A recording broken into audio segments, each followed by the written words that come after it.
Okay, next, corporate social responsibility. Now, there's a fad for CSR, but I would argue that we have been a responsible business because of everything we've talked about for the last hour and a half forever. And as I've said about the fair trade piece, we have to respond to that. So I'm not interested in doing window dressing to come high up those rankings. I'm interested in our customers thinking this is a business that's doing the right thing by its suppliers, by its partners, and by its customers. And I genuinely believe that our success at the moment is because our customers trust us to be doing all of those things. You can call it CSR if you want. I call it building trust, which is at the bedrock of our organisation. How do we deal with conflict? Well, the glib answer is we don't have any. Of course, that isn't true. But what I hope comes out is by being utterly robust and honest with people. Because in the organisation, you can't have it based on trust, as I've said, and shared interests if you're not completely straightforward with people. And our partners see straight through that if you are.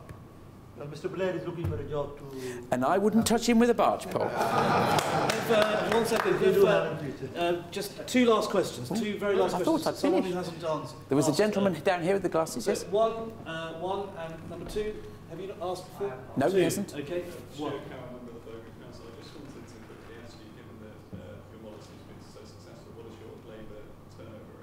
Yeah.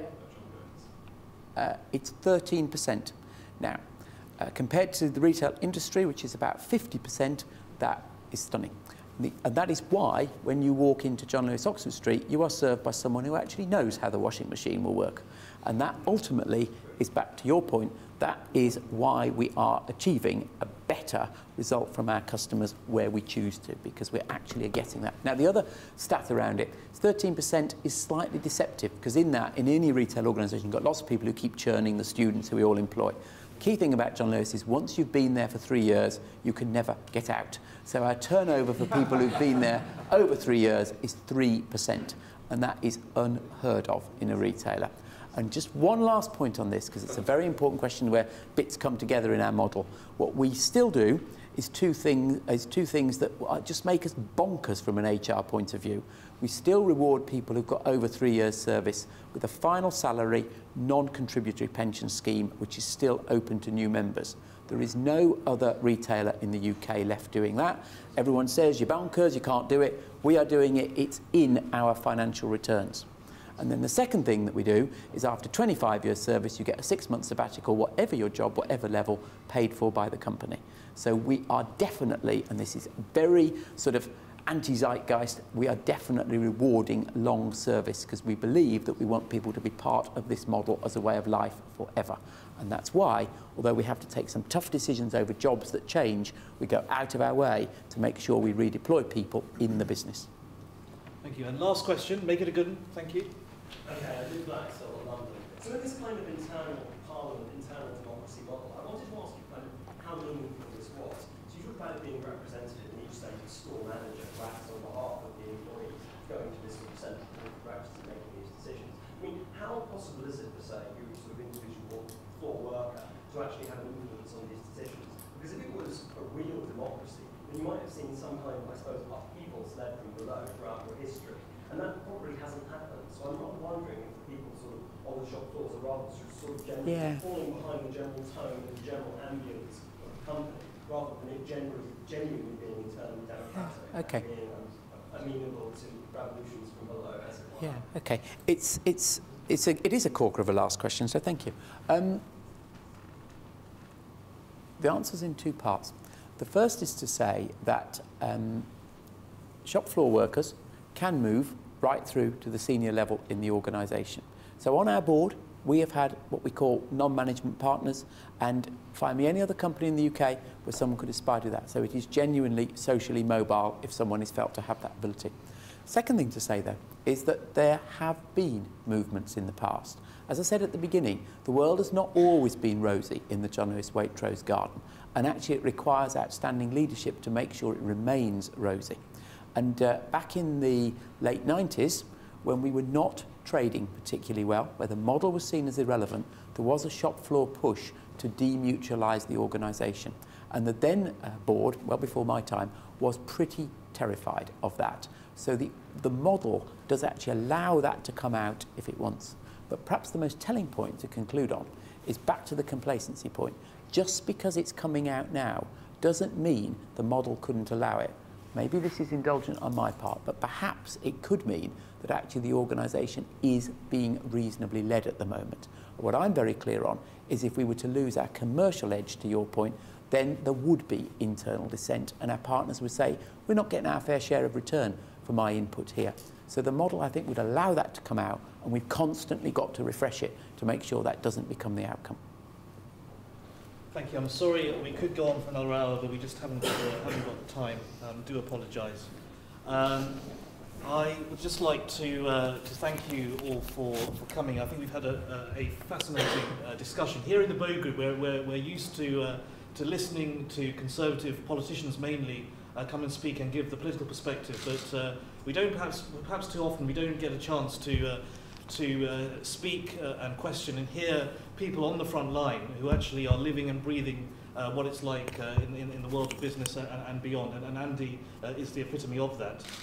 It's been a delight to have someone from such a senior position from John Lewis PLC, which is a household name in British retail, and I'm delighted that he was able to join us today.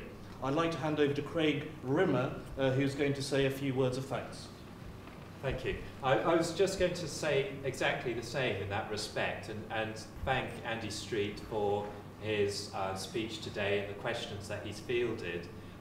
He has shown us how the employee partnership model at John Lewis could actually be utilised to have a broader concept of civic entrepreneurship, as in his own words, and how this could actually be used to look at areas of public service in terms of the NHS and possibly even Transport for London, and see what we can do in terms of not just engaging with employees, but also in terms of getting extra efficiency, and in terms of making sure that we're managing disputes with labour as well, and as I say, engaging with people. So thank you very much to Andy Street. So if you could all put your hands together for Andy, please.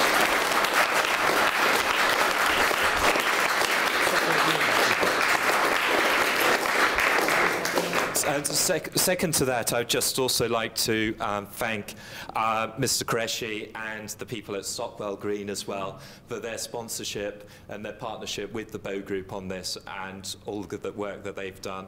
I think you've contributed a lot to the debate as well, and it's quite fitting that you are here and partnering this meeting today. Thank you very much. So if you could all put your hands together.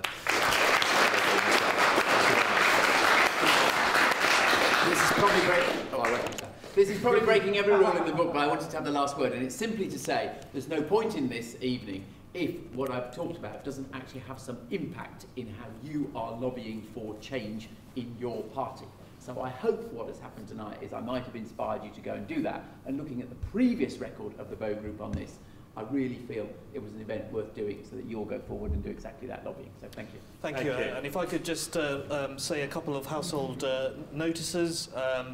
Our next event is going to be at the Conservative Party conference in Birmingham, Sunday the 3rd of October, our conference reception with Ken Clarke, Secretary of State for Justice, and that's at 9:30, Hall 6 of the ICC. So for those of you who are going to conference, please do come along. And I believe, Andy, you'll be at the party conference as well. We are doing a fringe event on the Monday, but it's actually not on this. It's actually on the role of retail in urban regeneration, and it's a critical story, particularly as the government's looking at planning issues, and there's a crisis over where employment is going to come, and as we all know, retail is the biggest employer in the country.